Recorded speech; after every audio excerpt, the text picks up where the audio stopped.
ബലാബലം അതിശക്തമായ രണ്ട് മുന്നണികളാണ് ബീഹാറിൽ മാറ്റുരയ്ക്കുന്നത്.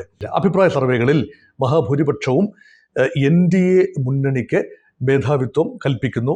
അത് രാഹുൽ ഗാന്ധിയുടെ ആ വോട്ട് ചോരി വെളിപ്പെടുത്തലിന് മുൻപ് നടത്തിയ അഭിപ്രായ സർവേകളാണ്. ഒരു മുഖ്യമന്ത്രി സ്ഥാനാർത്ഥിയേ ഉള്ളൂ എന്ന് തോന്നാം, അത് നിതീഷ് കുമാറാണ്. പക്ഷെ നിതീഷ് കുമാറിനെ എത്രത്തോളം ഭാരതീയ ജനതാ പാർട്ടി മുഖ്യമന്ത്രിയായി പരിഗണിക്കും? പൊളിറ്റിക്കൽ എഞ്ചിനീയറിംഗ് നടത്താൻ ഏറ്റവും അധികം മിടുക്ക് സമീപ ഭൂതകാലത്ത് കാണിച്ചിട്ടുള്ളത് BJP ആണ്. ഞാൻ വീണ്ടും പറയുന്നു, ബീഹാറാണിത്. എന്തും സംഭവിക്കാം. ഒന്നാം ഘട്ട വോട്ടെടുപ്പിലെ മികച്ച പോളിംഗിന്റെ ആത്മവിശ്വാസത്തിൽ ബീഹാറിൽ രണ്ടാം ഘട്ടത്തിനുള്ള പ്രചാരണം ശക്തമാക്കിയിരിക്കുകയാണ് മുന്നണികൾ. RJDയുടെ നുണകൾ തള്ളിക്കളഞ്ഞ ബീഹാർ ജനത NDA വീണ്ടും സ്വീകരിക്കുമെന്ന് ഔറംഗാബാദിലെ റാലിയിൽ മോദി പറഞ്ഞു. NDA സർക്കാർ തിരിച്ചുവരും എന്നതിന്റെ വ്യക്തമായ സൂചനയാണ് ഒന്നാം ഘട്ടത്തിലെ ഉയർന്ന പോളിംഗ് എന്നാണ് മോദിയുടെ അവകാശവാദം. എന്നാൽ ബീഹാറിൽ സർക്കാർ രൂപീകരിക്കുമെന്ന് മഹാസഖ്യത്തിന് ആത്മവിശ്വാസമുണ്ട് എന്ന് കോൺഗ്രസും പറയുന്നു. രാഹുൽ ഗാന്ധിയുടെ വാർത്താ സമ്മേളനം ബീഹാറിൽ വലിയ രീതിയിൽ ചലനം ഉണ്ടാക്കിയിട്ടുണ്ട് എന്നാണ് ഇന്ത്യ സഖ്യവും കോൺഗ്രസും ഉറച്ചു വിശ്വസിക്കുന്നത്. നിലവിൽ NDA സഖ്യത്തിന് തന്നെയാണ് ബീഹാറിൽ മേൽക്കൈ എന്നാണ് എല്ലാ സർവേകളും സൂചിപ്പിക്കുന്നത്. ഇത് മറികടക്കുമോ ഇന്ത്യ സഖ്യം?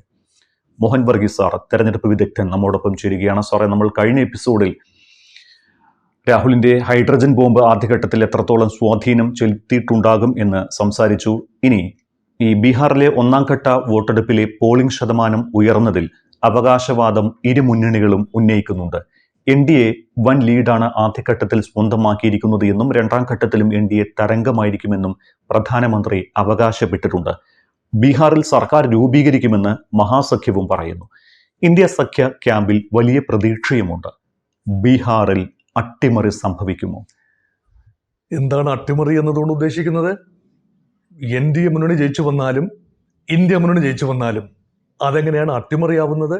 യഥാർത്ഥത്തിൽ രണ്ട് പക്ഷത്തും ബലാബലം അതിശക്തമായ രണ്ട് മുന്നണികളാണ് ബീഹാറിൽ മാറ്റുരയ്ക്കുന്നത്. കഴിഞ്ഞ തെരഞ്ഞെടുപ്പിൽ പോലും വിജയപരാജയം തീരുമാനിച്ച മാർജിൻ വളരെ നേർത്തതായിരുന്നു എന്ന് ഓർക്കണം. 1% താഴെ വോട്ടിനാണ് ഫലം നിർണ്ണയിക്കപ്പെട്ടത്. കേവലം 2000, 3000, 4000 വോട്ടുകൾക്കൊക്കെയാണ് 30-35 മണ്ഡലങ്ങളിൽ ഈ വിജയപരാജയങ്ങൾ മാറി മറിഞ്ഞത് കഴിഞ്ഞ പ്രാവശ്യം ബീഹാറിൽ. അതുകൊണ്ട് എങ്ങനെയും കഴിഞ്ഞ പ്രാവശ്യത്തിനേക്കാൾ ഏറെ മുന്നോട്ട് പോയിരിക്കുന്നു. അതുകൊണ്ട് രണ്ട് മുന്നണികളും ഒരുപോലെ തന്നെ വിജയം ക്ലെയിം ചെയ്യുമ്പോൾ അവിടെ അട്ടിമറി എന്നത് നമുക്കൊരു ഹൈപ്പ് ഉണ്ടാകാൻ വേണ്ടി പറയുന്ന പദം എന്നല്ലാതെ അതിൽ കൂടുതൽ അർത്ഥം കണ്ടെത്തേണ്ട കാര്യമില്ല. അഭിപ്രായ സർവേകളിൽ മഹാഭൂരിപക്ഷവും NDA മുന്നണിക്ക് മേധാവിത്വം കൽപ്പിക്കുന്നു. അത് രാഹുൽ ഗാന്ധിയുടെ ആ വോട്ട് ചോരി വെളിപ്പെടുത്തലിന് മുൻപ് നടത്തിയ അഭിപ്രായ സർവേകളാണ്. കുറച്ചുകൂടി വിശ്വസിക്കാൻ കഴിയേണ്ടത് എക്സിറ്റ് പോളുകളാണ്. എക്സിറ്റ് പോളുകൾ നടക്കണമെങ്കിൽ രണ്ടാം ഘട്ട തെരഞ്ഞെടുപ്പ് 11-ാം തീയതി കഴിഞ്ഞതിന് ശേഷം മാത്രം ആണ് എക്സിറ്റ് പോളുകൾ പുറത്തുവിടുന്നത്. ഇനി ഒരു കാര്യം കൂടി സൂചിപ്പിക്കട്ടെ, ബീഹാറിന്റെ ചരിത്രത്തിൽ നാളിതുവരെ നടന്ന എല്ലാ അഭിപ്രായ സർവേകളും എക്സിറ്റ് പോളുകളും എല്ലാം ഒരുമിച്ച് കൂട്ടി പരിശോധിക്കുമ്പോൾ 56% exit poll and opinion polls തെറ്റായിരുന്നു. അങ്ങനെയുള്ള ഫലമല്ല, ആ പോളുകൾ പ്രൊജക്റ്റ് ചെയ്ത ഫലമല്ല യഥാർത്ഥത്തിൽ സംഭവിച്ചത് എന്നുകൂടി പറയുമ്പോൾ ഇപ്പോൾ മുൻകൂട്ടി പ്രവചനങ്ങൾ നടത്തേണ്ടതിൻ്റെ സാങ്കത്യം എന്താണ്? പരമാവധി ചെയ്യാനാവുന്നത് സാഹചര്യങ്ങളെ ബീഹാറിൻ്റെ അടിസ്ഥാന രാഷ്ട്രീയ യാഥാർത്ഥ്യം പരിചയപ്പെടുത്തുക, അത് കൂടുതൽ പരിചയപ്പെടുക, ബീഹാറിൽ എന്താണ് സംഭവിക്കുന്നത് എന്നതിൻ്റെ കുറച്ചുകൂടെ ഒരു വൈബ് കിട്ടുക. അതിൽ കവിഞ്ഞ് ചില അവകാശവാദങ്ങൾ അത് പാർട്ടികൾ പറയും. ഈവൻ സ്വതന്ത്ര സ്ഥാനാർത്ഥി, ഒരു സാധ്യതയുമില്ലാത്ത ഒരു സ്വതന്ത്ര സ്ഥാനാർത്ഥി പോലും പറയില്ലേ തനിക്ക് വൻ ഭൂരിപക്ഷം ലഭിക്കാനാണ് സാധ്യത എന്ന്. ഇതൊക്കെ വെറും അവകാശവാദങ്ങൾ മാത്രമായി കണ്ടാൽ മതിയാകും. എല്ലാ സർവേകളും NDA സഖ്യത്തിന് മുൻതൂക്കം പ്രവചിക്കുന്നുണ്ട്. പക്ഷേ മുഖ്യമന്ത്രിയായി കാണാൻ തേജസ്വിയാണ് കൂടുതൽ ആളുകൾക്കും ഇഷ്ടം. അപ്പോൾ ഈ എക്സിറ്റ് പോൾ പ്രവചനങ്ങളെ തള്ളുന്ന ഒരു ജനവിധിക്കുള്ള സാധ്യത കാണുന്നുണ്ടോ സാർ? ഈ വൈരുദ്ധ്യം നമ്മളേറെ സംസാരിച്ച ഒരു വൈരുദ്ധ്യമാണ്. അതായത് മുഖ്യമന്ത്രി പദത്തിലേക്ക് യുവ നേതാവ് കൂടിയായ RJD നേതാവ് ലാലുവിൻ്റെ പ്രിയപുത്രൻ തേജസ്വി യാദവിന് സാമാന്യം നല്ല പിന്തുണയുണ്ട്. ചില സർവേകളൊക്കെ 30-35% പിന്തുണ, ലാർജസ്റ്റ് പിന്തുണയാണ് മുഖ്യമന്ത്രി പദവിയിലേക്ക് കിട്ടുന്നു. അതിനുള്ള ഒരു കാരണം ഇന്ത്യ മുന്നണിയിൽ മറ്റൊരു മുഖ്യമന്ത്രി കാംക്ഷിയോ സ്ഥാനാർത്ഥിയോ ഇല്ല. ആദ്യം ചില കല്ലുകടികൾ ഉണ്ടായിരുന്നു എങ്കിലും തേജസ്വി യാദവിനെ മുഖ്യമന്ത്രി പദത്തിലേക്ക് കോൺഗ്രസും മറ്റ് സഖ്യകക്ഷികളും ഇടതുപക്ഷ കക്ഷികൾ CPI, ML, CPI, CPM അതുപോലെ വികാസ്ശീൽ ഇൻസാൻ പാർട്ടി ഇതെല്ലാം ചേരുന്ന ആ മുന്നണി ഏകകണ്ഠമായി തേജസ്വി യാദവിനെ മുഖ്യമന്ത്രി പദത്തിലേക്ക് എത്തിക്കുന്നു. അതിനർത്ഥം എന്താ? ഇന്ത്യ മുന്നണിക്ക് വോട്ട് ചെയ്യാൻ കഴിയുന്ന ഏതാണ്ട് എല്ലാവരും തന്നെ തേജസ്വി യാദവ് മുഖ്യമന്ത്രിയാകും എന്ന് ഉറപ്പിച്ച് പറയുകയാണ്. അതാണ് ഈ വൻപൻ പിന്തുണ തേജസ്വി യാദവിന് കിട്ടുന്നതിൻ്റെ അടിസ്ഥാനം. മറുപക്ഷത്ത് ഒരു മുഖ്യമന്ത്രി സ്ഥാനാർത്ഥി ഉള്ളൂ എന്ന് തോന്നാം, അത് നിതീഷ് കുമാറാണ്. പക്ഷെ നിതീഷ് കുമാറിനെ എത്രത്തോളം ഭാരതീയ ജനതാ പാർട്ടി മുഖ്യമന്ത്രിയായി പരിഗണിക്കും ഇലക്ഷൻ കഴിയുമ്പോൾ? ഇലക്ഷന് മുൻപ് മറ്റൊരു മുഖം BJPക്ക് ചൂണ്ടിക്കാട്ടാനാവാത്തത് കൊണ്ടും നിതീഷ് കുമാർ കൊണ്ടുവരേണ്ട പിന്നാക്ക വോട്ടുകൾ, നോൺ യാദവ് OBC വോട്ടുകൾ വളരെ നിർണായകമാകും എന്നതുകൊണ്ടും ഇപ്പോഴത്തെ നിലയിൽ നിതീഷ് കുമാറിനെ മുന്നോട്ട് വെച്ച് പറ്റൂ. പക്ഷെ നിതീഷ് കുമാറിന് തൻ്റെ കാലാവധി പൂർത്തിയാക്കാൻ കഴിയുമെന്നോ, ആയുസ് നീണ്ടു നിൽക്കുമെന്നോ, ആരോഗ്യസ്ഥിതി മാനസികവും ശാരീരികവുമായ ആരോഗ്യസ്ഥിതി വളരെ റോബസ്റ്റ് ആയിരിക്കുമെന്നോ ഒന്നും ചിന്തിക്കുന്ന അധികം പേര് ബീഹാറിലില്ല.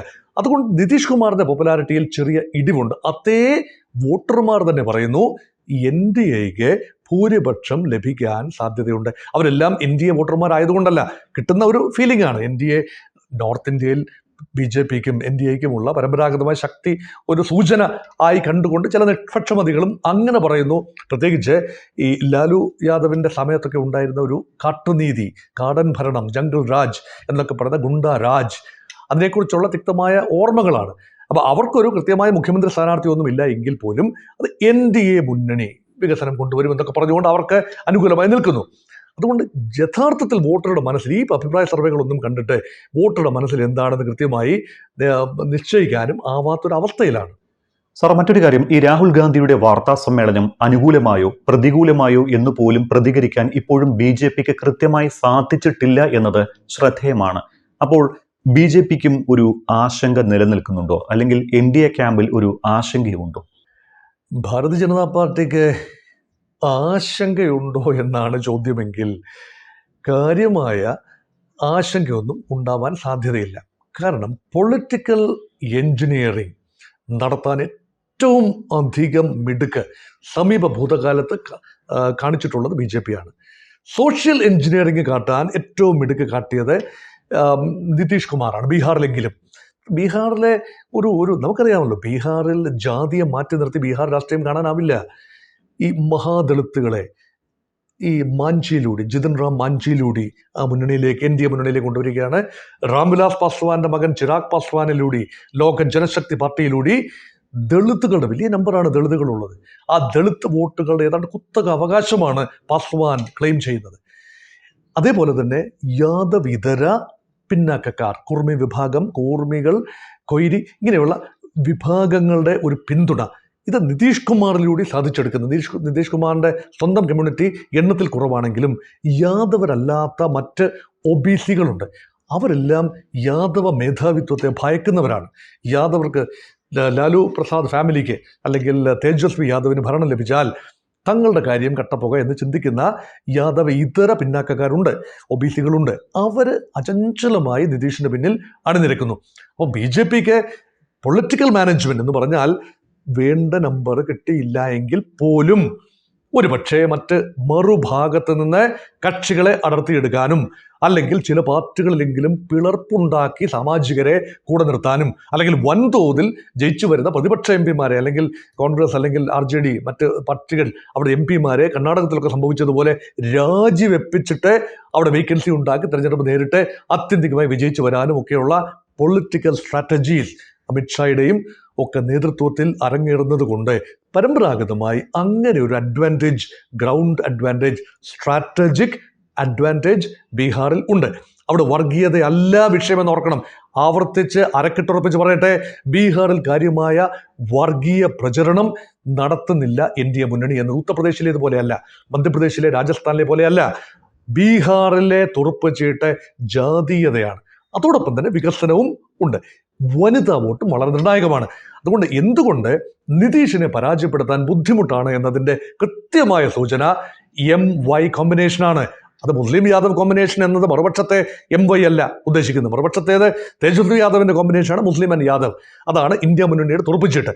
മറുപക്ഷത്തെ MY എന്ന് പറയുന്നത് മഹിള, അതായത് സ്ത്രീകൾ, യുവ, ചെറുപ്പക്കാർ, മഹിളാ വോട്ട് എക്കാലത്തും നിതീഷിനൊപ്പം അടിയുറച്ചു നിന്നു. ശരാശരി ഒരു സ്ത്രീ വോട്ട്. അതിന് പറ്റുന്ന രീതിയിൽ ഉള്ള തെരഞ്ഞെടുപ്പ് മുദ്രാവാക്യങ്ങളും പ്രലോഭനങ്ങളും കൊടുത്തു. പ്രലോഭനങ്ങൾ മാത്രമല്ല, യഥാർത്ഥത്തിൽ 10,000 രൂപയാണ് ഓരോ സ്ത്രീയുടെയും അക്കൗണ്ടിലേക്ക് നിതീഷ് കുമാറിന്റെ ഗവൺമെന്റ് നൽകിയത്. 2 ഗഡുക്കൾ പോയി, 3-ാം ഗഡു ഉടനടി തന്നെ അതിൽ വീഴും. യഥാർത്ഥത്തിൽ ബാങ്ക് പാസ്ബുക്ക് എടുത്ത് നോക്കുമ്പോൾ പണം വന്ന് വീഴുകയാണ്. എന്തുകൊണ്ട് നിതീഷിനെ വീണ്ടും ഒരിക്കൽ കൂടി പരിഗണിച്ചുകൂടാ? അപ്പോൾ മറുപക്ഷത്ത് 30,000 രൂപ ക്ഷേമ പദ്ധതിയുടെ രൂപത്തിലാണ് 30,000 രൂപയാണ് ഈ തേജസ്വി യാദവിന്റെ പ്രോമിസ്. അപ്പോൾ സ്ത്രീകൾ സ്വല്പം ആശയക്കുഴപ്പത്തിലാണ്. എങ്കിലും പരമ്പരാഗതമായി JDUവിനോടൊപ്പം ഒട്ടി നിൽക്കുന്ന ഒരുപാട് സ്ത്രീ വോട്ടുകളുണ്ട്. അതിന്റെ പൊളിറ്റിക്കൽ ഇതര വോട്ടുകളാണ് ഞാൻ ഉദ്ദേശിക്കുന്നത്, പരമ്പരാഗത പാർട്ടി വോട്ടുകളല്ല, അതിന് പുറമേ ഉള്ള സ്ത്രീ വോട്ടുകൾ. ഇനി യുവാക്കളെ ആരാണ് കൂടുതൽ ആകർഷിക്കുക? അതും നിതീഷ് കുമാറാണ്, വികസനത്തിന്റെ പേരിൽ. കാരണം നിതീഷ് കുമാർ കുറേയൊക്കെ വികസനം കൊണ്ടുവന്നിട്ടുണ്ട്. ബീഹാർ ഇപ്പോഴും പിന്നാക്കാവസ്ഥയിലാണെങ്കിലും 20 വർഷം മുമ്പത്തെ അവസ്ഥയിലല്ല എന്നുകൂടി ഓർക്കണം. അതിൻ്റെ ഒരു പങ്കെങ്കിലും, യുവാക്കളെ ആകർഷിക്കാൻ ഒരു പങ്കെങ്കിലും സാധിക്കുന്ന, യുവാക്കളുടെ ഒരു പങ്ക് വോട്ട് ആകർഷിക്കാൻ സാധിക്കുന്നത് പുതിയ പാർട്ടി, ജൻ സ്വരാജ് പാർട്ടി, പ്രശാന്ത് കിഷോറിന്റെ പാർട്ടിക്കാണ്. അവർ കൊണ്ടുപോകുന്ന വോട്ടുകൾ അത് തേജസ്വി യാദവിന് അനുകൂലമായി കിട്ടേണ്ട യുവ വോട്ടുകളും നിതീഷ് കുമാറിന് അനുകൂലമായി കിട്ടേണ്ട യുവ വോട്ടുകളും ഒരുമിച്ച് കൊണ്ടുപോകും. അത് ഏത് മണ്ഡലത്തിൽ ആരെയാണ് ദോഷകരമായി ബാധിക്കുന്നത് എന്ന് കൃത്യമായി തെരഞ്ഞെടുപ്പ് ഫലം വന്നെങ്കിൽ മാത്രമേ വിശകലനം ചെയ്യാനാവൂ. അതുകൊണ്ട് BJPക്കോ NDAക്കോ വലിയ ഭയാശങ്കകളുണ്ട് എന്ന് പറഞ്ഞാൽ അത് തെറ്റി. പക്ഷെ ഒരു ഭയാശങ്ക ഉണ്ടാകും എന്ന് പലരും ചിന്തിക്കുന്നത്, കേന്ദ്രഭരണം തുലാസിലാവുമോ? ബീഹാറിൽ നിന്നുള്ള MP-മാർ 18 MP-മാരാണ് ഈ സഖ്യത്തിന്റെ ഭാഗമായുള്ളത്. അതായത് BJPയുടെ 12 MP-മാർക്ക് പുറമെ ആകെ 40 സീറ്റുകൾ ലോക്സഭാ സീറ്റുകൾ, അതിൽ 30 സീറ്റുകൾ NDA സഖ്യമാണ്, അതിൽ 12 സീറ്റുകൾ BJP ഒറ്റയ്ക്കാണ്. അതിൽ പ്രശ്നമില്ല, അത് BJPക്ക് തന്നെ ഉള്ളതാണ്. മറ്റ് 18 സീറ്റുകൾ, അതിൽ 12 സീറ്റുകൾ ജനതാദൾ യുണൈറ്റഡിൻ്റെയാണ്, നിതീഷ് കുമാറിൻ്റെയാണ്. 5 സീറ്റുകൾ രാംവിലാസ് പാസ്വാന്റെ മകൻ ചിരാഗ് പാസ്വാനെ പിന്തുണയ്ക്കുന്നവരാണ്, ലോക് ജനശക്തി പാർട്ടി. 1 സീറ്റ് ജിതിൻ റാം മാഞ്ചിയുടെ പാർട്ടി, ഹിന്ദുസ്ഥാൻ അവാം മോർച്ച, ആ പാർട്ടിയുടെ. അങ്ങനെ 18 സീറ്റുകൾ. ഈ 18-ൽ ഹിന്ദുസ്ഥാൻ അവാം മോർച്ചയും ലോക് ജനശക്തി പാർട്ടിയും മാറ്റി നിർത്തിയാൽ 12 സീറ്റുകൾ അല്ലെങ്കിൽ 12 MP-മാർ, ലോക്സഭ MP-മാർ നിതീഷ് കുമാറിനോട് കൂറ് പുലർത്തുന്നവരാണ്. നിതീഷ് കുമാറിനെ ഏതെങ്കിലും കാരണവശാൽ പിണക്കിയാൽ, അദ്ദേഹത്തിന് മുഖ്യമന്ത്രി പദം ജയിച്ചു വന്നിട്ടും മുഖ്യമന്ത്രി പദം നിഷേധിച്ചാൽ, അദ്ദേഹത്തോടൊപ്പമുള്ള 12 MP-മാർ കേന്ദ്ര സർക്കാരിന് പിന്തുണ പിൻവലിച്ചാൽ ലോക്സഭയിൽ BJPയുടെ ഭൂരിപക്ഷം, NDAയുടെ ഭൂരിപക്ഷം കുറയും. അത് ഒരുപക്ഷെ പൊളിറ്റിക്കൽ മാനേജ്മെന്റ് മറികടക്കാം എന്ന ഉത്തമ ബോധ്യം ഒരുപക്ഷെ അണിയറ പ്രവർത്തകർക്ക്, BJP പ്രവർത്തകർക്കുണ്ട്, അമിത്ഷായ്ക്കും കൂട്ടർക്കും ഉണ്ടാകും. കാരണം എന്താണ്? നിതീഷ് കുമാറിനെ തള്ളിക്കളഞ്ഞുകൊണ്ട് വേറൊരു ബ്ലോക്കായി പാർലമെന്റിൽ ഇരിക്കാൻ, അല്ലെങ്കിൽ JDUവിൽ നിന്നും അകലം പാലിക്കാൻ, നിതീഷ് കുമാറിന്റെ കസ്റ്റഡിയിൽ നിന്നും കുതറി മാറി ഈ 12 പേരിൽ ഒരു 10 പേരെങ്കിലും ഒരുമിച്ച് നിർത്താൻ തീർച്ചയായും തന്ത്രം മെനയാൻ BJPക്ക് കഴിയും. അവരെ കൂടെ നിർത്താൻ നിതീഷിന് വല്ലാതെ ബുദ്ധിമുട്ടും. അത് മാത്രമല്ല, നിതീഷ് കുമാറിന്റെ പാർട്ടിക്ക് 2ാം നിര നേതൃത്വമില്ല എന്ന് ഓർക്കണം. ജനതാദൾ യുണൈറ്റഡ് എന്ന് പറഞ്ഞാൽ നിതീഷ് കുമാറാണ്. 2ാം നിര നേതൃത്വം വളർത്തിയെടുക്കാൻ കഴിഞ്ഞിട്ടില്ല. അതുകൊണ്ട് നിതീഷിന് ശേഷം നോൺ യാദവ് OBC വോട്ടുകൾ BJPയിലേക്ക് സ്വാംശീകരിക്കപ്പെടുമെന്ന മോഹത്തിലാണ് BJP. ഉത്തർപ്രദേശിലൊക്കെ അങ്ങനെയൊക്കെ സംഭവിച്ചിട്ടുണ്ട്. നോൺ യാദവ് OBCയിൽ വൻതോതിൽ BJPയിലേക്ക് ചേക്കേറയിൽ സമാനമായ രീതിയിൽ ബീഹാറിലും സംഭവിച്ചാൽ BJP മുഖ്യമന്ത്രി അവിടെ ഉണ്ടാകും എന്ന ചിന്തയിലാണ്. അതുകൊണ്ട് ഒരുപാട് അണിയറയിൽ പൊളിറ്റിക്കൽ മാനേജ്മെന്റ് തകൃതിയായി നടക്കുന്ന സാഹചര്യത്തിലാണ് ഇപ്പോൾ ഞാൻ നിങ്ങളോട് സംസാരിക്കുന്നത്. ഈ ബീഹാറിൽ അട്ടിമറി സാധ്യത ഉണ്ടാകുമോ എന്ന് നമ്മൾ ചർച്ച ചെയ്യുമ്പോൾ തന്നെ മറ്റൊരു കാര്യം, വോട്ട് അധികാര യാത്ര വലിയ ട്രെൻഡായിരുന്നു. പക്ഷേ ഹൈഡ്രജൻ ബോംബ് തേജസ്വി യാദവ് പോലും ഏറ്റെടുത്തതായിട്ട് നമ്മൾ കണ്ടില്ല. മാധ്യമങ്ങൾ ആ രീതിയിൽ ഒരു പ്രചാരണം കൊടുത്തില്ല. അപ്പോൾ ഈ പരിപ്പ് അവിടെ വേഗില്ല എന്നാണോ? അങ്ങനെ കൂടി നമ്മൾക്ക് വായിച്ചു നോക്കേണ്ടതുണ്ടോ? ചില പരിപ്പുകൾ ചില ചട്ടിയിൽ മാത്രമേ വേവൂ. ഒരു അർബൻ മെട്രോപൊളിറ്റൻ ചട്ടിയിൽ വേവുന്ന പരിപ്പ് ബീഹാറിൻ്റെ ഗ്രാമാന്തരങ്ങളിൽ വേകണമെന്നില്ല. ഇത് കുറച്ച് സാങ്കേതിക കാര്യങ്ങളാണ്. വോട്ട് അധികാർ യാത്രയിൽ രാഹുൽ ഗാന്ധി ചൂണ്ടിക്കാണിച്ചത് ഒരു ലാർജർ ഇഷ്യൂ, ജനാധിപത്യം കൊള്ളയടിക്കപ്പെടുന്നു, ജനവിധി കൊള്ളയടിക്കപ്പെടുന്നു എന്ന് പറയുന്നു. കൃത്യമായി കണക്കുകൾ ഇത്രയൊക്കെ മനസ്സിലാക്കി അതനുസരിച്ച് പ്രതികരിക്കാൻ കഴിയുന്ന വലിയ ഒരു വിദ്യാസമ്പന്നരായ വോട്ടർമാരുടെ വലിയ എണ്ണം ബീഹാറിൽ ഉണ്ടാവില്ല. ബീഹാറിൽ വലിയ വിദ്യാസമ്പന്നരുണ്ട്. അവരൊക്കെ പലരും സംസ്ഥാനം വിട്ടുപോയി, ചിലരെങ്കിലും അവിടെ തന്നെ ഉണ്ട്. പക്ഷെ അവരൊക്കെ പൊളിറ്റിക്കലി കൂടെ ചിന്തിക്കുന്നവരാണ്. ഇതിൻ്റെ പിന്നിലെ രാഷ്ട്രീയം കാണാൻ കഴിയാത്തവരല്ല അവർ. അതുകൊണ്ട് ഈ വോട്ടധികാര യാത്രയൊക്കെ വൻ ചലനങ്ങൾ സൃഷ്ടിക്കും എന്ന് കരുതിയെങ്കിൽ തെറ്റി. അതുകൊണ്ട് അത് ഒരു വലിയ പ്രഭാവമായി കാണാൻ ആവില്ല. പിന്നെ ഒരു ബോംബെന്ന നിലയിൽ ഈ വോട്ട് ചോരി എന്തുകൊണ്ട് തേജസ്വി യാദവ് കയ്യിലെടുത്തില്ല എന്ന് ചോദിച്ചാൽ അത് രാഹുൽ ഗാന്ധിയുടെ പോരാട്ടമായി തന്നെ ഇരിക്കട്ടെ. ഞാൻ യൂത്തിനെ ആകർഷിക്കുന്നു, വികസനത്തെക്കുറിച്ച് പറയുന്നു, ഒരുപാട് ഡോളിംഗ് പ്രഖ്യാപനങ്ങൾ നടത്തുന്നു. താൻ പഴയകാല ജംഗിൾ രാജ് എന്നതിൽ നിന്നും ജനമനസ്സുകൾ മാറി ചിന്തിക്കാൻ തക്ക പുതിയ ലാലു റീലോഡഡ്, അല്ലെങ്കിൽ ഈ ലാലു പ്രസാദ് ഫാമിലിയുടെ പരിവാർ ആ ഒരു ബണ്ടിൽ ആൻഡ് ബാഗേജ് മാറ്റി നിർത്തി ഒരു പുതിയ ഒരു മുഖം അവതരിപ്പിക്കുന്ന തിരക്കിലാണ്. അതുകൊണ്ട് പഴയ കാര്യങ്ങളൊന്നും പറയാതെ വോട്ട് അധികാർ യാത്രയിൽ പങ്കെടുത്തുവെങ്കിൽ പോലും കമാന്നൊരക്ഷരം തേജസ്വി യാദവും രാഹുൽ ഗാന്ധിയുടെ മറ്റ് കോയലീഷൻ പാർട്ട്നേഴ്സും ഈവൻ CPI CPM പിന്നെ CPI ML കക്ഷികൾ പോലും അവരവരുടെ മണ്ഡലങ്ങളിൽ കേന്ദ്രീകരിക്കുന്നതല്ലാതെ, ഇടതുപക്ഷം 30 മണ്ഡലങ്ങളിലാണ് മത്സരിക്കുന്നത് ഓർക്കണം. 20 മണ്ഡലങ്ങളിൽ CPI ML, 6 മണ്ഡലങ്ങളിൽ CPI, 4 മണ്ഡലങ്ങളിൽ CPM, കുറേയൊക്കെ ജയസാധ്യതയുള്ള മണ്ഡലങ്ങൾ കൂടിയാണ് എന്നോർക്കണം. പ്രത്യേകിച്ച് CPI ML ഇവരാരും തന്നെ ഏറ്റെടുക്കാത്തത് രാഹുൽ ഗാന്ധി ഒറ്റയ്ക്ക് ഈ ഭാരം ചുമക്കുകയാണ്. ഇവരുടെയൊക്കെ പേടി ഇത് ബോംബാണ്, ഇതെങ്ങാനും കയ്യിലിരുന്ന് പൊട്ടിയാൽ സ്വയം ആത്മഹത്യ ചെയ്യുന്നതിന് തുല്യമായിരിക്കില്ലേ, ഈ ഒരു ഭയാശങ്കയാണ്. അതുകൊണ്ട് അബദ്ധം വേണ്ട, ഇതെങ്ങനെ പാൻ ഔട്ട് ചെയ്യും എന്ന് നോക്കി നിൽക്കുക. തൽക്കാലം ഇത് രാഹുൽ ഗാന്ധിയുടെയും കോൺഗ്രസിൻ്റെയും ദേശീയ തലത്തിലെ ഫൈറ്റായി ഇരിക്കട്ടെ. സംസ്ഥാനത്തിൽ കാര്യമായ ചലനം ഉണ്ടായാൽ തങ്ങൾക്ക് നല്ലത്, അല്ല എങ്കിലും തങ്ങൾക്ക് മറ്റൊരു രീതിയിൽ ആത്മവിശ്വാസമുണ്ട് എന്ന നിലപാടിലാണ് തേജസ്വിയും കൂട്ടരും. സാർ, മറ്റൊരു കാര്യം, ഈ ഇന്ത്യ മുന്നണി വികാരം എന്നത് ബീഹാറിൽ കാണുന്നില്ല. പക്ഷേ തേജസ്വി യാദവ് എന്ന വ്യക്തിക്ക് അനുകൂലമായ വൻ ട്രെൻഡുണ്ട്. ഇതാണോ ഒരുപക്ഷെ പോളിംഗ് ആദ്യഘട്ടത്തിൽ ഉയർത്തിയത്? തേജസ്വി അനുകൂല ട്രെൻഡ് ഉള്ളത് കൊണ്ട് മാത്രം വൻ പോളിംഗ് എന്നൊന്നും പറയാനാവില്ല. നമുക്കറിയാം തേജസ്വി യാദവിന് സമാഹരിക്കാനാവുന്ന കൃത്യം വോട്ട് ബാങ്ക് എന്ന് പറയുന്നത് ഏതാണ്ട് 30% വോട്ട് ബാങ്കാണ്. അത് ഉറപ്പായിട്ട് കിട്ടുന്നതാണ്. മുസ്ലിം യാദവ് കോമ്പിനേഷനും പിന്നെ ഇടതുപക്ഷം കൊണ്ടുവരുന്ന ഒരു ബേസും എല്ലാം ചേർന്നുകൊണ്ട് ലഭിക്കുന്ന സോഷ്യലിസ്റ്റ് ബേസുകളുണ്ട്, പിന്നെ കമ്മ്യൂണിസ്റ്റ് ബേസുണ്ട്, ഇതെല്ലാം ചേർന്നുകൊണ്ട് സംഭവിക്കുന്നത്. പക്ഷേ അത് പോരല്ലോ, ഏതാണ്ട് നേരിട്ടുള്ളൊരു ഫൈറ്റ് വരും. പ്രശാന്ത് കിഷോറിനെയൊക്കെ മാറ്റി നിർത്തുന്നില്ല എങ്കിലും ഒരു 40% കടന്നില്ല എങ്കിൽ ഉറപ്പായി വിജയിക്കുമെന്ന് പറയാനാവാത്ത ഒരവസ്ഥയിൽ 30% ഫിക്സ്ഡ് ഡെപ്പോസിറ്റ് കൊണ്ട് മാത്രം കാര്യമില്ല, കൺവേർഷനാണ് പ്രധാനം. ആ 30% നിന്നും progression to 40 or 42% for winnability in a multi cornered contest, ഇതാണ് പ്രധാനപ്പെട്ട പ്ലാങ്ക്. അതുകൊണ്ട് പോളിംഗ് ശതമാനം കൂടിയത് കൊണ്ട് തേജസ്വി യാദവിന് കൂടുതൽ വിജയപ്രതീക്ഷയുണ്ട് എന്ന് പറയുന്നതിൽ എത്രത്തോളം അർത്ഥമുണ്ട്. പോളിംഗ് ശതമാനം കൂടാനുള്ള പ്രധാനപ്പെട്ട കാരണം ഈ വോട്ട് ഇരട്ടിപ്പിക്കൽ അല്ലെങ്കിൽ സ്പെഷ്യൽ ഇൻറ്റൻസീവ് റിവിഷൻ്റെ സഹായത്തോടു കൂടി നീക്കം ചെയ്യപ്പെട്ട കുറേ വോട്ടുകൾ, 65 ലക്ഷമാണ് ആദ്യം നീക്കം ചെയ്യപ്പെടുന്നതെന്ന് പറഞ്ഞു, പിന്നീട് 50 ലക്ഷമെങ്കിലും യഥാർത്ഥത്തിൽ നീക്കി. ഇതിൽ ഇന്ത്യ മുന്നണിക്ക് വലിയ പരിഭവമുണ്ട്. കാരണം ഇന്ത്യ മുന്നണിയുടെ സപ്പോർട്ടേഴ്സാണ്, അല്ലെങ്കിൽ പ്രത്യേക മതവിഭാഗത്തിൽപ്പെടുന്നവരാണ് എന്നൊക്കെയുള്ള ആരോപണങ്ങൾ വരുന്നു. കൃത്യമായി തെളിയിക്കാൻ അവിടെ ആയിട്ടില്ല, അത് കൃത്യമായി തെളിയിക്കാനും പറ്റില്ലായിരിക്കും ഒരു പക്ഷേ യഥാർത്ഥത്തിൽ ഉള്ള മരിച്ചുപോയവരുടെ വോട്ടുകൾ അവിടെ കൃത്യമായി നീക്കം ചെയ്തിട്ടുണ്ടാവണം. അപ്പോൾ അവരുടെ പേരിൽ കള്ളവോട്ട് ഉണ്ടാകാനുള്ള സാധ്യത, മരിച്ചുപോയവരുടെ പേരിൽ കള്ളവോട്ട് ഉണ്ടാകാനുള്ള സാധ്യത തുലവും പരിമിതമാണ്. മറ്റേതെങ്കിലും രീതിയിൽ അനധികൃതമായി വോട്ട് ചേർക്കപ്പെടുന്നത് തടയുന്നതിന് ഈ പറയുന്ന SIR, സ്പെഷ്യൽ ഇൻറ്റൻസീവ് റിവിഷൻ, അത് സഹായകരമല്ല. അതാണ് ഏറ്റവും വലിയ പോരായ്മ. തെറ്റായ രീതിയിൽ വ്യാജമായി, രാഹുൽ ഗാന്ധി ആരോപിക്കുന്നത് പോലെ വ്യാജമായി വോട്ടുകൾ ചേർക്കുന്നത് ഒരുപക്ഷെ SIR കൊണ്ട് തടയാനാവുന്നില്ല. അത് ആരാണ് ഭംഗിയായി ചെയ്യുന്നത്?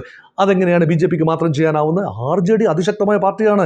നോക്കൂ, കഴിഞ്ഞ നിയമസഭയിൽ പോലും സിംഗിൾ ലാർജസ്റ്റ് പാർട്ടി RJD ആയിരുന്നു. 75 സീറ്റിലാണ് RJD ജയിച്ചത്. ഭരണത്തിൽ വന്ന നിതീഷ് കുമാറാണ് 43 സീറ്റിൽ മാത്രമാണ്. BJPക്ക് 74 സീറ്റ് കിട്ടി. പക്ഷെ മുന്നണി എന്ന നിലയിൽ NDA മേൽക്കൈ നേടി. അതേസമയം RJD ഏറ്റവും വലിയ ഒറ്റക്കക്ഷിയായി. അതിശക്തമായ പാർട്ടി തന്നെയാണ്. ബീഹാറിൽ RJD ഒന്നും എഴുതിത്തള്ളാനാവില്ല. അവരുടെ സംഘടനാ സംവിധാനം ഉപയോഗിച്ചുകൊണ്ട് BJPക്കാരോ അല്ലെങ്കിൽ JDUക്കാരോ കള്ളവോട്ടുകൾ ചേർക്കുന്നുണ്ട് എങ്കിൽ അത് തടയാൻ കഴിയേണ്ടതാണ്. അത്തരത്തിലുള്ള സംഘടനാ സംവിധാനം ഇന്ത്യ മുന്നണിക്ക് ബീഹാറിലുണ്ട്. കോൺഗ്രസ് ദുർബലമായിരിക്കാം, പക്ഷേ അങ്ങനെയല്ല RJD എന്നതുകൂടി പ്രത്യേകമായി ഓർക്കേണ്ടതുണ്ട്. മറ്റൊരു പ്രധാനപ്പെട്ട കാര്യം, ഒരുപക്ഷേ NDA പ്രതീക്ഷിച്ച നേട്ടം ബീഹാറിൽ ഉണ്ടാക്കിയില്ല എങ്കിൽ നിതീഷിന്റെ ഭാവി എന്താകും? നിതീഷിന് കാര്യമായ ഭാവി ഉണ്ടെന്നൊന്നും ആരും വിശ്വസിക്കുന്നില്ല. കാരണം ഏറെ പ്രായമായി, അദ്ദേഹത്തിന് ഡിമെൻഷ്യ ഉറപ്പായുമുണ്ട്, അൽഷൈമേഴ്സ് ആണ് എന്ന് ചിലർ പറയുന്നു. ഓർമ്മശക്തി ലേശം കുറവാണ്, മുൻകാലത്തെ ഗതകാല പ്രതാപമൊന്നുമില്ല.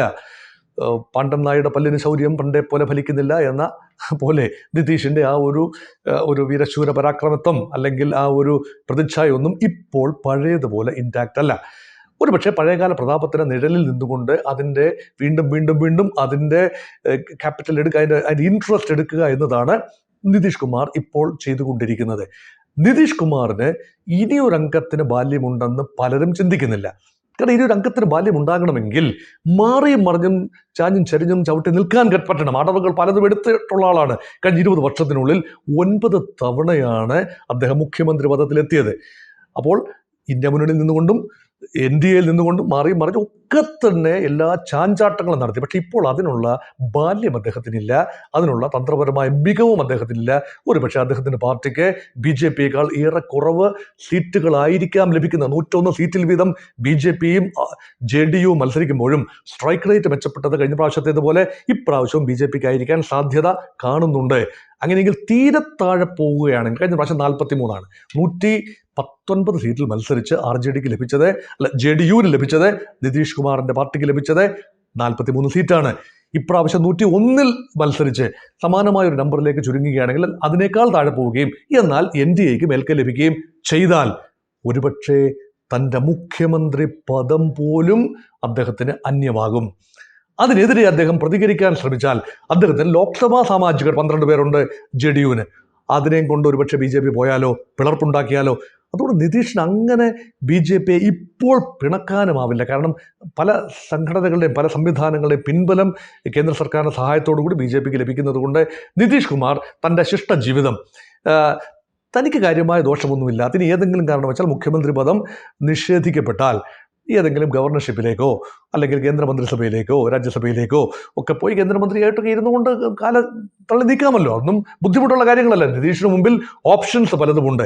അപ്പോൾ ശിഷ്ടജീവിതം ആയുസ് എത്രയെന്ന് അറിയില്ലല്ലോ. അപ്പോൾ ശിഷ്ടജീവിതം ആരോഗ്യപരമായും സന്തോഷപരമായും അഭിമാനകരമായും ജീവിക്കണം എങ്കിൽ ഇനിയും ഒരു അംഗം BJPയുമായി ഇനി ഒരു അംഗത്തിനൊരു പക്ഷേ നിതീഷ് തയ്യാറാവില്ല. പക്ഷേ വീണ്ടും ഓർപ്പിക്കുന്നു എന്നെ കേൾക്കുന്ന സ്നേഹിതരോട്, പ്രിയപ്പെട്ട പ്രേക്ഷകരെ ഞാനൊരു കാര്യം ഓർപ്പിക്കട്ടെ.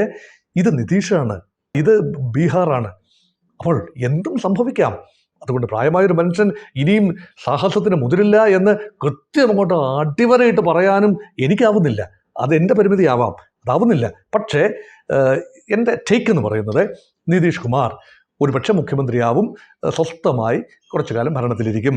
ഇനി അതല്ല എങ്കിൽ പാർട്ടി പരാജയപ്പെട്ടാൽ നിതീഷിനെ വളരെ ഓണറബിളായി കേന്ദ്രത്തിൽ അക്കോമഡേറ്റ് ചെയ്യാൻ വിവിധങ്ങളായ തസ്തികകൾ നിതീഷിനെ മാടി വിളിക്കുന്നു. അതുകൊണ്ട് നിതീഷ് കുമാർ ജയിച്ചാലും പരാജയപ്പെട്ടാലും പ്രോപ്പർലി അക്കോമഡേറ്റഡ് ആവും എന്നത് ഉറപ്പുണ്ട്. പക്ഷേ ഇതല്ല സംഭവിക്കുന്നതെങ്കിലോ, ജയിച്ചു വരുന്നു, BJP മുഖ്യമന്ത്രി പദം നിഷേധിക്കുന്നു എങ്കിൽ BJPയുമായി നിതീഷ് കുമാർ ഒരു അംഗത്തിന് പോകുന്നു, ഇന്ത്യ മുന്നണിയുമായി സഹകരിക്കാൻ തീരുമാനിച്ചുകൊണ്ട് മുഖ്യമന്ത്രി പദത്തിലേക്ക് ഒരിക്കൽ കൂടി നിതീഷ് കുമാർ വരുന്നു, RJDയും കോൺഗ്രസിൻ്റെയും പിന്തുണയോടുകൂടി. ഞാൻ വീണ്ടും പറയുന്നു, ബീഹാറാണിത്. എന്തും സംഭവിക്കാം. അങ്ങനെ ഒരു കാര്യമൊക്കെ സംഭവിക്കാൻ തക്ക ഒരു വൈഭവം ഈ സ്റ്റേജിൽ നിതീഷ് കാട്ടുമോ എന്നതാണ് $1 ബില്യൺ ക്വസ്റ്റ്യൻ. ഓക്കെ, ഏറ്റവും ഒടുവിൽ ആദ്യഘട്ട തെരഞ്ഞെടുപ്പിന് മുമ്പാണ് ഹൈഡ്രജൻ ബോംബ് പൊട്ടിയത്. ഇനി ബോംബ് പൊട്ടുമോ എന്നറിയില്ല. എങ്കിൽ കൂടി രണ്ടാം ഘട്ടത്തിൽ എന്തൊക്കെ കാര്യങ്ങൾ ബീഹാറിൽ ചർച്ചയാകും? 1-ാം ഘട്ടം തെരഞ്ഞെടുപ്പ് പൂർത്തിയായി, 2-ാം ഘട്ടം ഇതാ എത്തിയിരിക്കുന്നു. 2-ാം ഘട്ടത്തിലെ 122 മണ്ഡലങ്ങൾ, ആകെ 243 മണ്ഡലങ്ങളാണ്. 2-ാം ഘട്ടത്തിൽ പ്രധാന ചർച്ചയാകുന്നത് രാഹുൽ ഗാന്ധിയുടെ വെളിപ്പെടുത്തൽ, വോട്ട് ചോരി ദേശീയ തലത്തിൽ ചർച്ചയായതിന് സമാനമായ രീതിയിൽ ബീഹാറിൽ ചർച്ചയായിട്ടില്ല എന്നാണ് അവിടെ നിന്നുള്ള റിപ്പോർട്ടുകൾ സൂചിപ്പിക്കുന്നത്. പക്ഷേ ചെറിയ തോതിലെങ്കിലും തിൻ മാർജിനിൽ ജയിച്ചു വരുന്ന സംസ്ഥാനം എന്ന നിലയിൽ ചെറിയ തോതിലെങ്കിലും ജനങ്ങളുടെ മനസ്സിനെ ഇളക്കാൻ തക്ക പുതിയ വിഷയം തന്നെയാണല്ലോ 3-ാം ഘട്ട വെളിപ്പെടുത്തൽ. ആദ്യഘട്ടങ്ങളൊക്കെ നേരത്തെ നടന്നതാണ്. 3-ാം ഘട്ട വെളിപ്പെടുത്തൽ അത് ഒരു ചെറിയ വിഷയം. അവസാന ഘട്ടത്തിൽ ജാതീയത തന്നെയാണ്. വികസന വോട്ടും ജാതീയതയും സമാസമം നിൽക്കുകയാണ്. മുൻകാലത്ത് ജാതീയത മാത്രമായിരുന്നു. ഇപ്പോൾ ജാതീയതയ്ക്ക് ചെറിയ രീതിയിൽ ശമനമൊന്നും ഉണ്ടായിട്ടില്ലെങ്കിലും ജാതീയതയിൽ കൃത്യമായ കാസ്റ്റ് കോമ്പിനേഷനിലല്ലേ കാര്യങ്ങൾ പോകുന്നത്. BJP കൊണ്ടുവരുന്ന മുന്നാക്ക വോട്ടുകൾ, അതായത് ബ്രാഹ്മൺ, ബനിയ, ഭൂമിഹാർ, ഠാക്കൂർ ഇങ്ങനെയുള്ള വോട്ടുകൾ അത് കൃത്യമായി BJP കൊണ്ടുവരാൻ കഴിയുന്നതാണ് ബീഹാറിൽ. യാദവിതര OBC വോട്ടുകൾ, കുർമികൾ, കൊയ്രികൾ, മറ്റു പല വിഭാഗങ്ങൾ നിതീഷ് കുമാർ കൊണ്ടുവരും. ജിതിൻ റാം മാഞ്ചി മഹാദളിതുകളെ കൊണ്ടുവരും. രാംവിലാസ് പാസ്വാന്റെ പാർട്ടി, ലോക് ജനശക്തി പാർട്ടി ദളിതുകളെ കൊണ്ടുവരും. എന്നുവേണ്ട മിക്ക വിഭാഗങ്ങളെയും ഒരുമിച്ച് നിർത്താൻ, തങ്ങളോടൊപ്പമുള്ള വിഭാഗങ്ങളെ കൃത്യമായി ഒരുമിച്ച് നിർത്താൻ കഴിയും. കഴിഞ്ഞ പ്രാവശ്യം ഉണ്ടായിരുന്ന ബോട്ട് നിഷാദുകൾ, അതായത് വള്ളം തുഴയുന്നവർ, ബോട്ടുകൾ ഓൺ ചെയ്യുന്നവർ, മത്സ്യബന്ധനം നടത്തുന്നവർ, അവരുടെ പാർട്ടിയാണ്. ആ പാർട്ടി വികാസ്ശീൽ ഇൻസാൻ പാർട്ടി ഇപ്പോൾ BJP-യോടൊപ്പമല്ല, NDA-യോടൊപ്പമല്ല, മറുപക്ഷത്ത് പോയി. മറുപക്ഷത്തെ കൊലീഷനിൽ അതാണ് അഡീഷണൽ ഫാക്ടർ. RJD മുസ്ലിം വോട്ടുകൾ കൊണ്ടുവരുന്നു, യാദവ് വോട്ടുകൾ കൊണ്ടുവരുന്നു. കോൺഗ്രസും മുസ്ലിം വോട്ടുകളിലേക്ക് ക്ലെയിമുണ്ട്. RJDയും കോൺഗ്രസും തമ്മിൽ ആർക്കാണ് മുസ്ലിം വോട്ടുകളുടെ കുത്തകാവകാശം എന്നതിനെക്കുറിച്ച് ഇതിനുള്ളിൽ തന്നെ ഒരു ചക്രത്തി പോരാട്ടം നടക്കുന്നു. അതോടൊപ്പം തന്നെ 15 സീറ്റുകളിൽ മത്സരിക്കുന്ന ഈ ബോട്ട്മെൻ പാർട്ടി, അത് വികാസ്ശീൽ ഇൻസാൻ പാർട്ടി, അതിന്റെ നേതാവ് മുകേഷ് സാഹ്നിക്ക് ഉപമുഖ്യമന്ത്രി പദം വാഗ്ദാനം ചെയ്തിരിക്കുകയാണ് തേജസ്വി യാദവും രാഹുൽ ഗാന്ധിയും ചേർന്ന്. മറ്റൊരു ഉപമുഖ്യമന്ത്രി കോൺഗ്രസിൽ നിന്നുണ്ട്. ആരാണെന്ന് തീരുമാനിക്കപ്പെടേണ്ടതാണ്. ഇത് തീരുമാനമൊക്കെ എടുത്ത് വെച്ചിരിക്കുകയാണ് ആരാവണമെന്നൊക്കെ. പക്ഷേ ജയിച്ചു വരണമല്ലോ. അതുകൊണ്ട് കാസ്റ്റാണ് പ്രധാന പരിഗണനയായി ഇപ്പോഴുമുള്ളത്. അത് രണ്ടാം ഘട്ടത്തിലും കാസ്റ്റ് പരിഗണന തന്നെയാണ്. പക്ഷേ ജൻസുരാജ് പാർട്ടി കഠിനമായ പ്രയത്നത്തിലാണ്. ആരുടെ വോട്ടാണ് കട്ട് ചെയ്യുന്നത്? പ്രശാന്ത് കിഷോർ. വികസന വോട്ടുകൾ, യൂത്ത് വോട്ടുകൾ, അർബൻ വോട്ടുകൾ, മെട്രോപൊളിറ്റൻ വോട്ടുകൾ, ഇതൊക്കെ രണ്ടാം ഘട്ടത്തിലേക്കും കൂടി. കാരണം അദ്ദേഹത്തിന് പ്രസക്തി ഉണ്ടാകണമെങ്കിൽ കാര്യമായ വോട്ട് ഇറോഷൻ രണ്ട് ഭാഗത്തും നടക്കണം. ഒരു 10-20 സീറ്റ്, 25 സീറ്റോളം ഏതെങ്കിലും കാരണവശാൽ ജൻസുരാജ് പാർട്ടിക്ക് നേടാൻ കഴിയുമെന്ന വിശ്വാസം എനിക്കില്ല കേട്ടോ. ഡബിൾ ഡിജിറ്റിലേക്ക് കടക്കാൻ പോലും ബുദ്ധിമുട്ടാണ്. കാരണം 9% പിന്തുണയാണ് ജൻസുരാജിന് അഭിപ്രായ സർവേകളിൽ കാണുന്നത്. ആ പിന്തുണ കൊണ്ട് ഒരു മണ്ഡലത്തിലും ജയിച്ചു വരാനാവില്ലല്ലോ. പക്ഷേ ചില മണ്ഡലങ്ങളിൽ സ്ഥാനാർത്ഥിയുടെ മികവ് കൊണ്ട് വോട്ടുകൾ പോൾ ചെയ്യപ്പെട്ടേക്കാം. അങ്ങനെയൊക്കെയുള്ള ഏതാനും സീറ്റുകൾ, 10-ൽ താഴെ സീറ്റുകൾ. പക്ഷെ അത് ഡിസൈഡിങ് ഫാക്ടറായി വന്നാൽ അത് പ്രധാനപ്പെട്ട. അതുകൊണ്ട് രണ്ടാം ഘട്ടത്തിലേക്ക് ഒരു പഴുതുകളുമില്ല. എല്ലാ പഴുതുകളും അടച്ചുകൊണ്ട് എല്ലാ കക്ഷികളും. അതോടൊപ്പം ചേർത്ത് വായിക്കണം, അസദുദ്ദീൻ ഒവൈസിയുടെ MIM കട്ട് ചെയ്യുന്ന വോട്ടുകൾ തീർച്ചയായും ഇന്ത്യ മുന്നണിക്ക് ദോഷകരമാണ്. പ്രത്യേകിച്ചും സീമാഞ്ചൽ മേഖലയിൽ, പ്രത്യേകിച്ച് ബംഗ്ലാദേശിനോടൊക്കെ അടുപ്പോൾ അങ്ങോട്ട് കിഴക്കോട്ട് മാറി നിൽക്കുന്ന ഹിമാചൽ മേഖല, അതിർത്തി മേഖലയാണ്. ആ മേഖലയിൽ ഉള്ള മുസ്ലിം വോട്ടുകളിൽ വലിയൊരു പങ്ക് MIM-ലേക്ക് നീങ്ങുകയാണെങ്കിൽ അവിടുത്തെ RJD കോൺഗ്രസ് സ്ഥാനാർത്ഥികൾ പടപടാന്ന് പൊട്ടിപ്പോകും. അത് കഴിഞ്ഞ പ്രാവശ്യം സംഭവിച്ചു. അതേപോലെ വീണ്ടും സംഭവിക്കുമോ? അപ്പം രണ്ടാം ഘട്ടത്തിൽ ഉദ്വേഗം നിറഞ്ഞ 122 സീറ്റുകളിലേക്കാണ് ബീഹാർ നീങ്ങുന്നത്. ഈ 14-ാം തീയതി ഫലം വരുമ്പോൾ മാത്രമേ കൃത്യമായൊരു ചിത്രം വ്യക്തമാകൂ. ഒരുപക്ഷെ അന്നേരവും വ്യക്തമാവില്ല. ഒരു ഹങ് സിറ്റുവേഷനാണ് വരുന്നതെങ്കിലോ, പ്രേക്ഷകരോട് ഞാൻ മുൻകൂട്ടി പറയുന്നു, ഇത് പ്രൊജക്ഷൻസ് ഒന്നുമല്ല, ഒരു ചിന്തയാണ്, എൻ്റെ മനസ്സിൽ വന്നൊരു ചിന്തയാണ്, പറഞ്ഞുകൊള്ളട്ടെ. ഒരു ഹങ് അസംബ്ലിയാണ് വരുന്നതെങ്കിൽ, തൂക്ക സഭയാണ് വരുന്നത്, ആർക്കും ഭൂരിപക്ഷമില്ലാത്ത, പ്രീ ഇലക്ഷൻ കോയലീഷൻസിനൊന്നും ഭൂരിപക്ഷമില്ലാത്ത, എന്നാൽ പ്രശാന്ത് കിഷോറിൻ്റെ പാർട്ടിയും കൂടെ ചേർന്നുകൊണ്ട് എങ്ങനെയെങ്കിലും ഭരിക്കാൻ കഴിയുന്ന ഒരു ഫോർമേഷനാണ് വരുന്നതെങ്കിൽ അവിടെ ഒരു പക്ഷേ അഡ്വാൻറ്റേജ് NDA-യ്ക്കായിരിക്കാം. കാരണം ഇന്ത്യ മുന്നണിയിൽ നിൽക്കുന്ന 15 സീറ്റുകളിൽ മത്സരിച്ച് ഏതാണ്ട് 6-7 സീറ്റിൽ ജയിക്കാൻ സാധ്യതയുള്ള വികാസ്ശീൽ ഇൻസാൻ പാർട്ടിയെ NDA-യിലേക്ക് എടുക്കാൻ സാധിക്കും. പിന്നെ ചില പാർട്ടികളിലെങ്കിലും പിളർപ്പുണ്ടാക്കി മഹാരാഷ്ട്ര മോഡലിൽ ഒരു ഭരണത്തിൽ വരാൻ സാധിക്കും. ഇനി നിതീഷ് കുമാർ ഇടഞ്ഞു നിൽക്കുന്നു എന്ന് കരുതുക. നേരത്തെ ഞാൻ പറഞ്ഞതിൻ്റെ ബാക്കി പത്രമാണ്. നിതീഷ് കുമാർ ഏതെങ്കിലും കാരണവശാൽ ഇടഞ്ഞു നിൽക്കുന്നു, ഇന്ത്യ മുന്നണിയിൽ അങ്ങ് പൊയ്ക്കളയുമെന്ന് വാശി പിടിക്കുന്നു എങ്കിൽ നിതീഷ് കുമാറിൻ്റെ ജനതാദൾ യുണൈറ്റഡിനെ പോലും പിളർത്തിക്കൊണ്ട്, ശിവസേനയെ പിളർത്തിയ മാതൃകയിൽ പിളർത്തിക്കൊണ്ട് BJP-ക്ക് അധികാരത്തിൽ വരാൻ ഒരു ശ്രമം നടത്തിക്കൂടായികയില്ല. അങ്ങനെ വിവിധങ്ങളായ പോസിബിലിറ്റി, സാധ്യതകളുടെ പെരുമഴക്കാലമായിരിക്കും. കൃത്യമായൊരു ജനവിധി ഉണ്ടായില്ല എങ്കിൽ, ഒരു ഹങ് സിറ്റുവേഷൻ ആണെങ്കിൽ അനന്തമായ സാധ്യതകളുടെ കലവറ തന്നെയായിരിക്കും ഈ ബീഹാറിൽ തുറക്കപ്പെടുക.